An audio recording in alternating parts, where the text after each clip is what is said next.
name is Keely White. I'm giving a presentation on why you should vote. You are probably asking yourself, why should I vote? What does it matter? I mean, what is the chance that there's going to be a tie and that my vote will be the deciding vote? These are good questions to ask, but the bigger question to ask yourself is, what is a vote worth? Barbara Boxer once said that every citizen in this country should be guaranteed to know that their vote matters, that their vote counts, and that in the voting booth, their vote has as much weight as that of any CEO, any congressperson, and any president. I am 18 and just registered to vote, and that gives me the opportunity to voice my opinion through voting. However, not many people my age see it that way or are excited about it. In fact, in the last presidential election, the voting turnout was 50%, which isn't very good. The people that don't vote need to realize that they should vote, and I'm here to tell you why.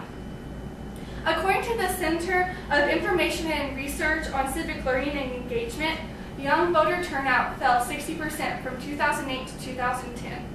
We need to see why these people don't vote and the people that do vote. So let's look at that. One reason is apathy. People don't care of what's going on in the country and what's going on in the world. Another reason is people are too busy. The American life is go, go, go. They don't want to spend the time to go cast their vote. Another reason is people feel like their vote doesn't matter. There's hundreds of people out there, and that why should I vote when other people can just vote and my vote doesn't really count? Another reason is people are angry with the government, so they just think they can shrug it off and just not vote. Another reason is people don't bother to register.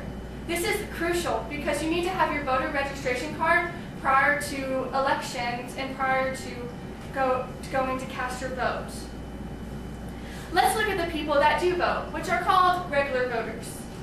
One thing to consider is the education. Let's see. The education attainment can correlate to voting turnout. For example, people with higher educations, as you see, tend to vote more compared to people with less education, such as some college, high school, or even less than high school.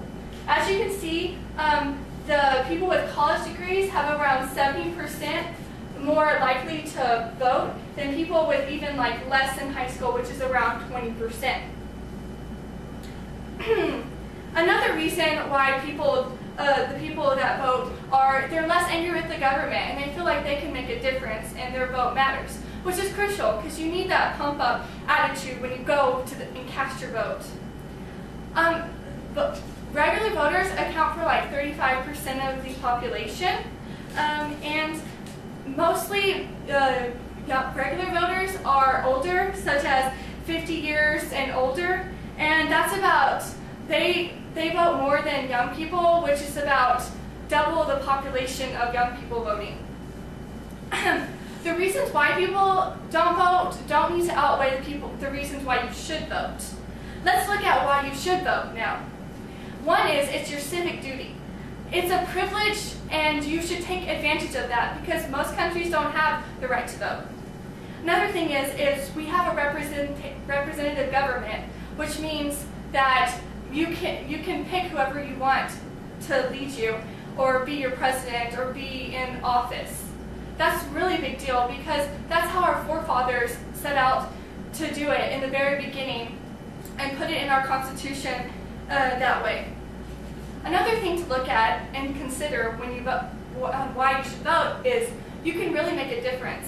Even though you have one vote, that one vote can count, and that one vote can be the determining vote on who gets picked to be the President of the United States. And you need to consider, if you're not voting, someone else is, and that practically means that they're making decisions for you, which of course you don't want. Another thing is to think about is beliefs. For example, if you believe a certain way or strongly about something, you have the right to pick the candidate that believes in the same beliefs you do, which is very important and can really contribute to your way of life. Another thing to consider is it's a way to be involved in your country, your community, anything. I mean, you just want to get out there. You don't want to be in the shadows.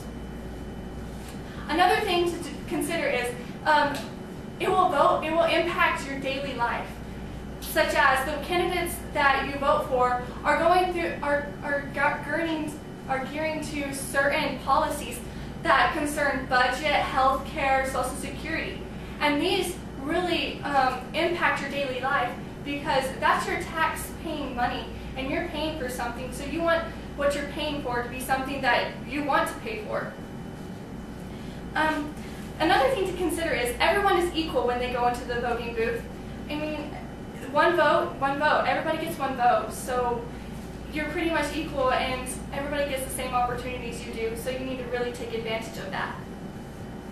When you finally come to vote, you need to consider many things when you cast your ballot. One thing is you need to be informed. Research on your candidates. Research. I can't emphasize that enough. You can go to websites such as factcheck.org or listen to debates or ask questions.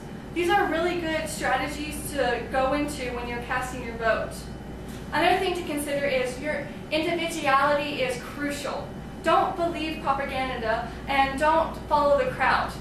The one good thing about voting is it's private. Nobody knows who you vote for. It's just one check, one dot, anything, and that can really make a difference. You really need to be yourself, and this gives you an opportunity to do that. Now that you know all there is to know and consider about why you should vote, it is up to you to put that in action. America is not called Land of the Free just because it's cute. We have a democracy, and it's a gift that we should fully take advantage of. Whether it's a local election or a national election, your vote matters. You need to be proactive, be informed, and get out and vote. Thank you.